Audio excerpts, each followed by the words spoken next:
Hello and good morning students. Hindi video 24 में आपका स्वागत है।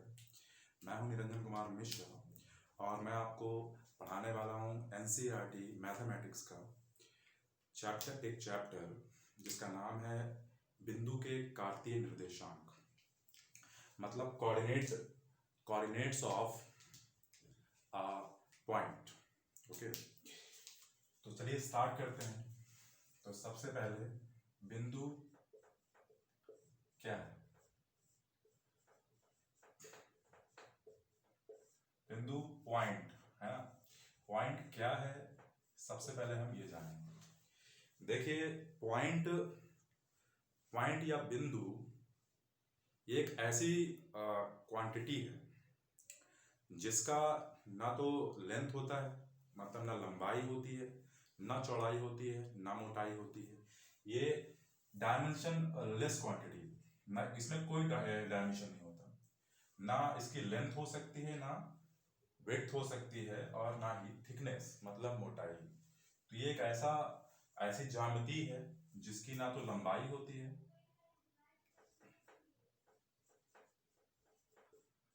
ना चौड़ाई होती है, और ना ही मोटाई होती है।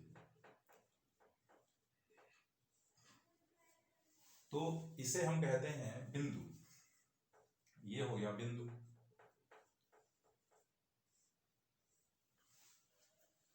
आपने महसूस किया होगा कि अगर आप डॉट कहीं रखते हैं या बिंदु कहीं रखते हैं तो आप ये ज्यादा जगह नहीं घेरती। इसका मतलब ये है कि ना तो ये लेंथ की तरफ जाती है, ना विड्थ में जगह घेरती है, और ना ही मोटाई होती है इसकी। अब बिंदु जो होता है, बिंदु उसको कैसे आप कहाँ पे दर्शाते हैं, है ना, कैसे दर्शाते हैं ये देखना जरूरी है। तो उसके लिए मैं आपको बताता हूं कि इसको हम कैसे दर्शाते हैं। तो एक मैथमेटिशियन है, एक गणितज्ञ हैं जिनका नाम है डेस्कार्टिस। इन्होंने द्विविमीय इसको दर्शाने के लिए द्विविमीय एक ऐसा दो रेखाओं का एक ऐसा समन्वय बनाया या एक ग्रुप बनाया जिसमें हम इसे समझ सकते हैं, जिनको हम बोलते हैं 2D प्लेन, है ना, द्विविमीय समतल। जहां क्यों क्यों द्विविमीय बोलते हैं, या दो विमाएं कैसे होती हैं, और विमा का क्या मतलब है? विमा का मतलब है दो, विमा का मतलब होता है पैरामीटर, लंबाई या चौड़ाई या ऊंचाई।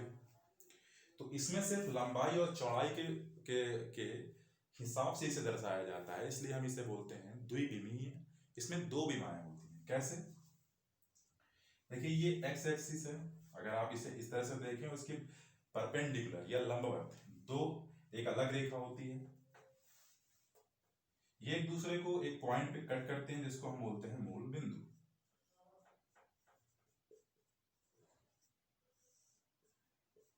जिसे 0 या 0,0 से दर्शाया जाता है।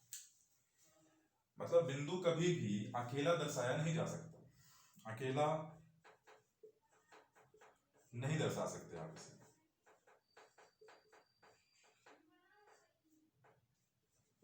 आपको इसे हमेशा एक युग्म के फॉर्म में, मतलब ऑर्डर्ड पेयर के फॉर्म में, मतलब x और y, ये दो बिंदुओं का युग्म, इसी फॉर्म में आप इसे हमेशा दर्शाएंगे। अब इसे क्या बोलते हैं? इसे बोलते हैं भुज या x कोऑर्डिनेट।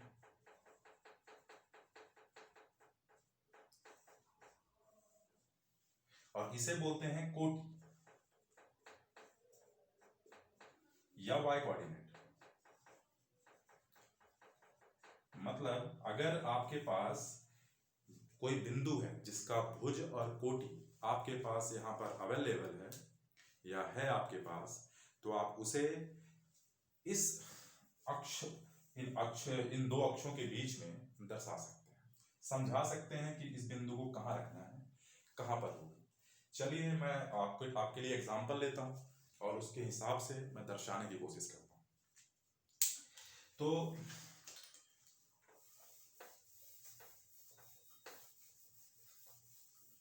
चलिए इसे आगे करते हैं।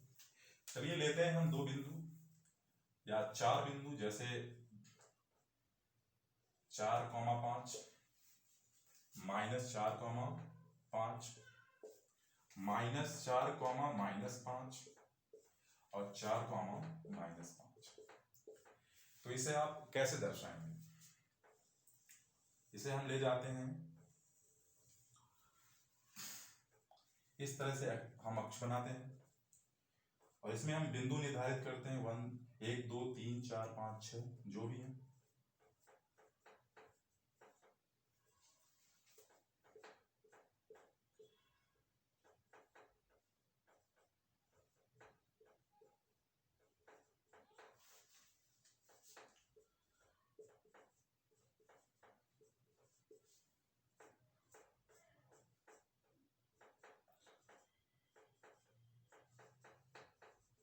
अब देखिए, ये x की धनात्मक दिशा है, जहां पे सारे बिंदु धन या प्लस में लिखे जाते हैं, पॉइंट प्लस के होते हैं। ये x की ऋणात्मक दिशा है, यहाँ माइनस लिखे जाते हैं, जिसको x डैश से आप शो करते हैं। ये y की धनात्मक दिशा है और ये y की ऋणात्मक दिशा है। ये है मूल बिंदु। यहाँ पर हमेशा जो इसके कोऑर्डिनेट या कार्तीय निर्देशांक हमेशा 0, 0 या 0, 0 होते हैं। अब हमें इसे दर्शाना है, तो ये है x और ये है y। तो x यहाँ पे 4 और y यहाँ पे 5 है। तो सबसे पहले जब आप यहाँ होते हैं, आपको जब दर्शाना होता है कि इसे कहाँ, यहाँ, यहाँ, यहाँ कहाँ दर्शाया जाए, तो इसे हम सबसे पहले शुरू करते हैं कि x की क्या वैल्यू है।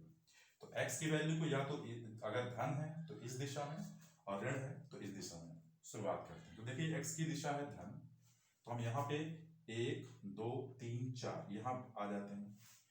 अब y की क्या दिशा है, y प्लस का है या माइनस का? तो देखिए यहाँ पर कुछ नहीं लिखा हुआ, ना धन और ना ऋण, इसका मतलब ये धन माना जाता है। तो अगर प्लस है तो ये ऊपर की तरफ जाएगा जितना भी है वैल्यू, ऋण है तो नीचे की तरफ। तो इसका मतलब यहां से हम ऊपर की तरफ जाएंगे। तो देखिए यहाँ 1 इसके सामने, फिर 2, 3, 4, 5, मतलब ये, इसे आप ज्वाइन कर दीजिए। तो ये जो पॉइंट है ये कहलाएगा 4,5। इसी तरह से जो बिंदु -4,5 या ऋणात्मक 4 और धनात्मक 5 है, उसे हम ऋणात्मक दिशा में पहले यहाँ तक लाएंगे, फिर यहाँ ले जाएंगे, तो यहाँ पे कहीं होगा।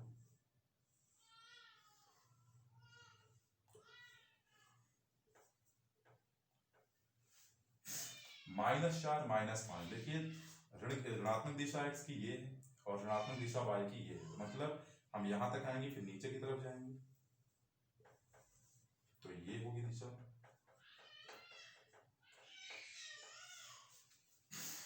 और इसी तरह से ये होगा 4,-5। तो बिंदु के जो कार्तीय निर्देशांक हैं उनको हम इस तरह से त्रिविमीय समतल में या 2D प्लेन में इस तरह से दर्शाते हैं कि वो कहाँ कहाँ होते हैं। तो आई होप कि आपको ये वीडियो पसंद आया होगा, और अगर आपको पसंद आएगा तो मैं इसे कंटिन्यू करूँगा। नेक्स्ट क्लास में हम इसके आगे इसके और भी कॉन्सेप्ट और भी चीज़ें पढ़ाई करेंगे। धन्यवाद।